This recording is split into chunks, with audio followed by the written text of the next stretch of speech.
Hello and welcome to the video. The outlook for the UK economy isn't looking great. There's plenty of talk about recession and depression, but there's also plenty of hope. And today we take a look at why government spending might be the key to reducing the extent of the crisis. Today's video was made possible by my friend Adam, who has done most of the research and scripting for this video, and for which I'm very grateful. Firstly then, what is a depression or recession? Well, a recession is defined as 2 consecutive quarters of negative growth in an economy, whereas a depression is much longer and can last for years. Right now, a recession is almost unavoidable, but what's less certain is how long the economy will suffer for. Could we be heading for a depression? Well, the Bank of England thinks so. It is said the COVID-19 pandemic could mean the UK economy plunges into its deepest depression for more than 300 years. But can the government do anything to stop this? Traditionally, the first policy change is in monetary policy. Decided by the Bank of England, interest rates were slashed and hundreds of billions of pounds of new money has been pumped into the UK economy.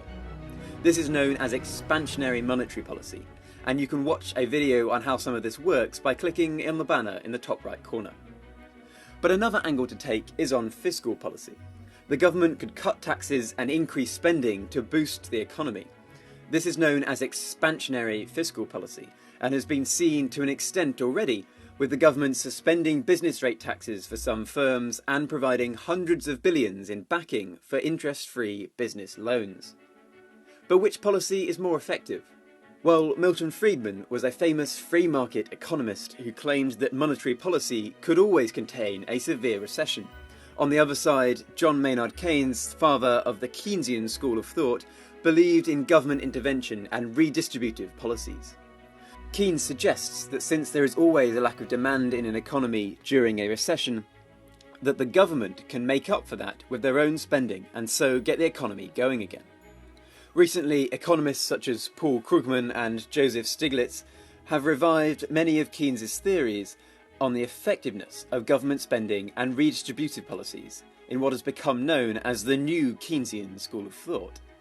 Looking at the current economic circumstances, it seems that government spending and expansionary fiscal policy, not monetary policy, will be the key for us if we are to avoid depression. And we'll break down the reasons for this. Firstly, the UK economy is in somewhat of a liquidity trap.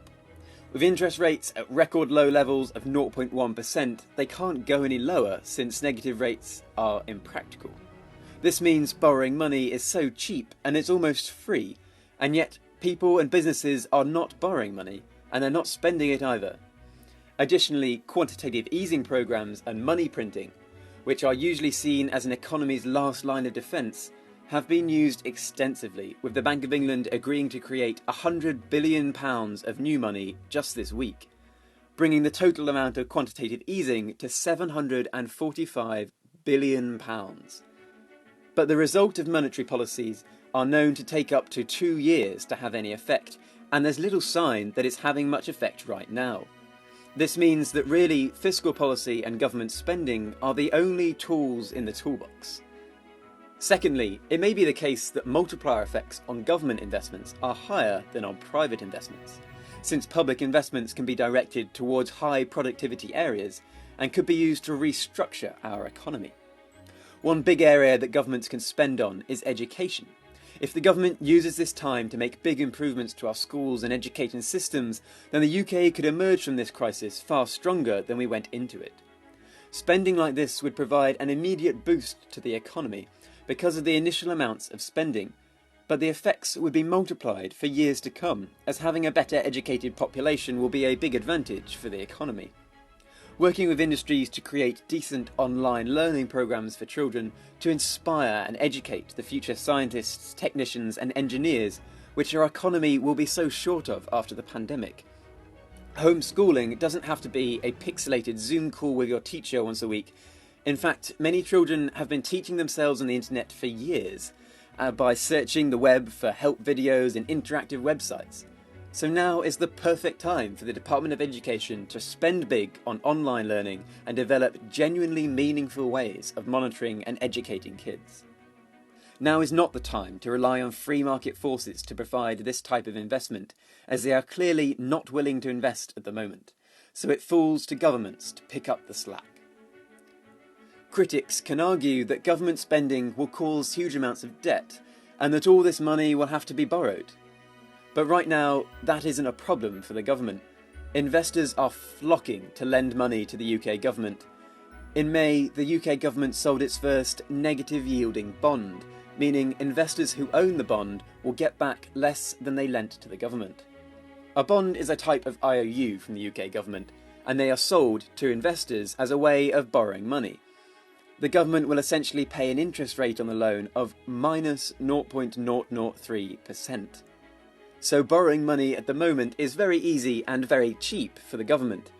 Other critics suggest that simply borrowing money to get out of a crisis was how Greece got itself in a pickle a few years ago. But Greece is in a very different situation because it doesn't have its own currency and instead uses the euro. The UK government borrows money in its own currency, and in fact almost half its debt is owned by the Bank of England itself.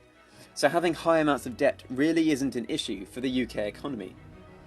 Another issue often caused by government debt is crowding out. If a government borrows lots of money, then there is less money to go around, and so firms and people struggle to get loans themselves. But currently, there is such a huge amount of credit available in the UK, and at such cheap rates, that this also won't be an issue during the current crisis.